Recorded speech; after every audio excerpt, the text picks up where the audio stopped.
Imagine que tu puisses rester calme dans n'importe quelle situation.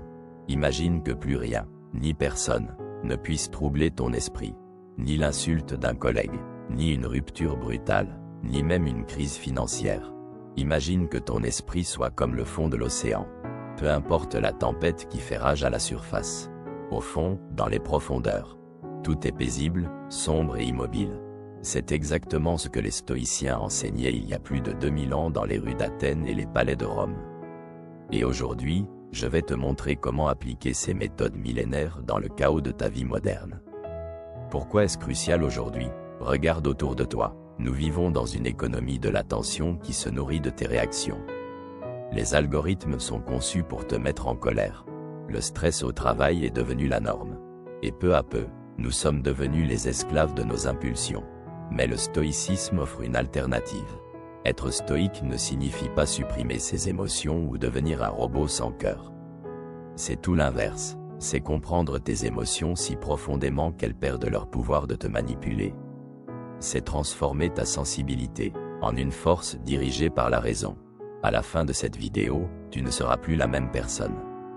Tu auras en main un plan complet de 30 jours pour reprendre le trône de ton esprit.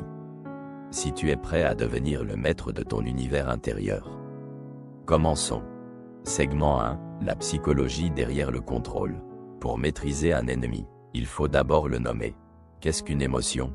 Pour un stoïcien, une émotion n'est pas un accident. C'est une combinaison explosive entre une réaction physiologique et un jugement mental. La neuroscience moderne confirme ce que pressentait déjà Marc Aurèle. Lorsque tu reçois une critique, ton amygdale, le centre de la peur, s'active instantanément. Elle libère de l'adrénaline et du cortisol dans ton sang. Ton cœur s'accélère, ton corps passe en mode survie. Mais ton cerveau ne fait pas la différence entre un prédateur et un commentaire désobligeant sur Internet. Ton corps réagit avec la même violence. C'est ici que le jugement intervient. L'émotion n'est pas ce qui t'arrive. L'émotion est l'histoire que tu te racontes à propos de ce qui t'arrive. Prenons l'exemple d'Épictète. Né esclave, son maître lui tordait la jambe pour s'amuser. Épictète lui dit simplement « Tu vas finir par la casser ». Quand l'os rompit, il ajouta calmement « Ne t'avais-je pas dit qu'elle casserait ?» Il avait compris une vérité fondamentale. La douleur est une chose, mais la souffrance mentale est un choix. Il refusait de donner à son maître le pouvoir de briser son esprit. Petit exercice pour toi. Pense à une réaction récente. Pose-toi 3 questions. Quel était l'événement brut? Quel était le sentiment physique? Et surtout, quel était le jugement que tu as porté sur cet événement? Car ce n'est pas l'événement qui a causé ta peine. C'est le jugement que tu y as attaché. Segment 2, la méthode stoïcienne en 5 étapes. Prends des notes. Voici le cœur du protocole. Étape 1, la dichotomie du contrôle. C'est la règle d'or du stoïcisme. Demande-toi toujours, est-ce que cela dépend de moi? L'opinion des autres, la météo, le passé, tout cela ne dépend pas de toi, mais tes pensées et tes actions présentes. Oui, si tu souffres pour quelque chose que tu ne peux pas changer, tu abandonnes ton pouvoir, alors lâche prise. Étape 2, créer l'intervalle stoïcien. Entre le choc et ta réaction, il existe un espace, et dans cet espace, réside ta liberté. Quand l'émotion monte, ne parle pas, ne réponds pas, ne tape pas sur ton clavier. Respire, compte jusqu'à 10. Visualise l'émotion comme un nuage qui passe au-dessus d'une montagne. Et rappelle-toi, toi, tu es la montagne. Étape 3, reprogrammer ton jugement. Change l'histoire que tu te racontes. Au lieu de dire « c'est une catastrophe », dis « c'est un entraînement ». Sénèque disait que la vie ne faisait que reprendre ce qu'elle lui avait prêté. Chaque obstacle devient alors une matière première pour ta force intérieure. Étape 4, la vertu comme boussole. Agis toujours selon la sagesse, le courage, la justice. Quand la colère apparaît, pose-toi une question simple. Est-ce digne de l'homme que je veux devenir? La colère ressemble à une force. Mais en réalité, c'est une faiblesse déguisée. La vraie puissance est la maîtrise de soi. Étape 5, le journaling quotidien. L'écriture est ton bouclier. Chaque soir, examine ta journée. Demande-toi, où ai-je échoué? Où ai-je résisté au chaos?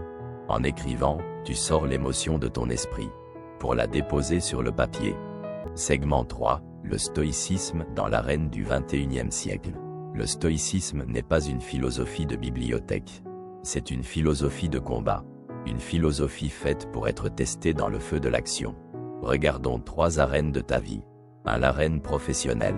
Ton patron te convoque. Ses mots sont durs, peut-être injustes. La réaction automatique, la colère, la frustration, l'envie de te défendre. Mais le stoïcien s'arrête. Il utilise l'intervalle.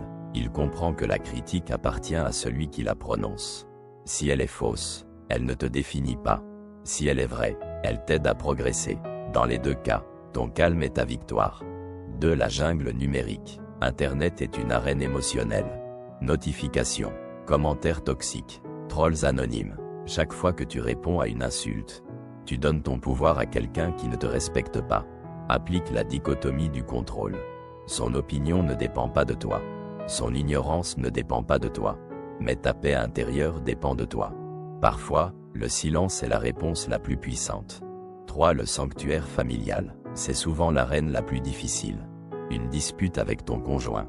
Des enfants qui crient. Dans ces moments-là, utilise la vue d'en haut. Imagine que tu t'élèves au-dessus de ta maison, puis au-dessus de ta ville. Puis au-dessus de la planète. Regarde ce petit point dans l'univers. Cette dispute mérite-t-elle vraiment de briser ton âme? Puis pratique la visualisation négative. Imagine un instant que ce soit la dernière fois que tu vois ces personnes. Soudain, l'agacement disparaît, et laisse place à la gratitude. Segment 4, l'épreuve des faits. Considère l'histoire de l'amiral James Stockdale.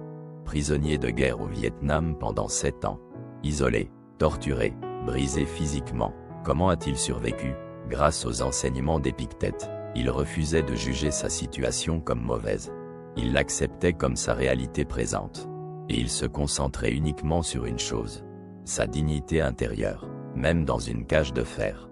Son esprit restait souverain. Exercice stoïcien. Préméditatio malorum. Chaque matin, visualise ce qui pourrait mal tourner.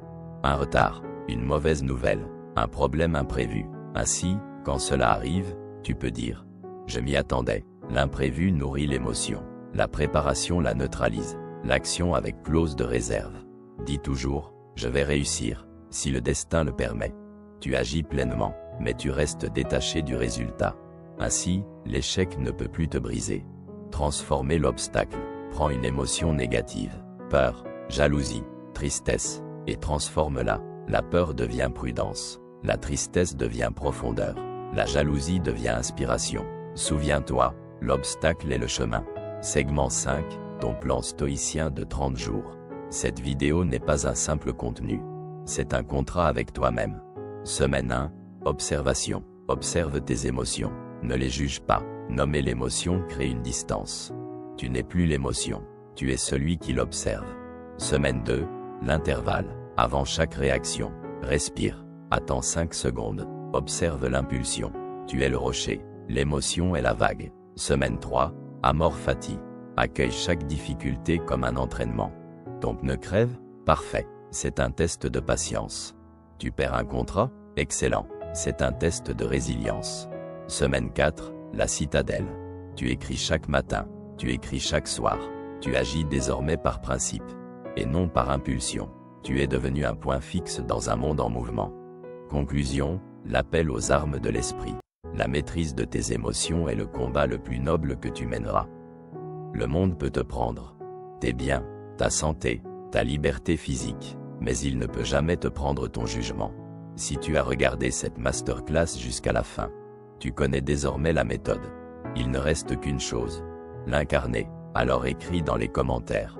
Je suis le seul maître de mon esprit. Que ce soit ton serment devant la communauté de puissance stoïcienne. Abonne-toi, active la cloche, et partage cette vidéo à quelqu'un qui se noie dans ses émotions. Le chaos arrive, la tempête gronde, mais toi, tu es prêt, reste fort, reste libre, reste stoïque.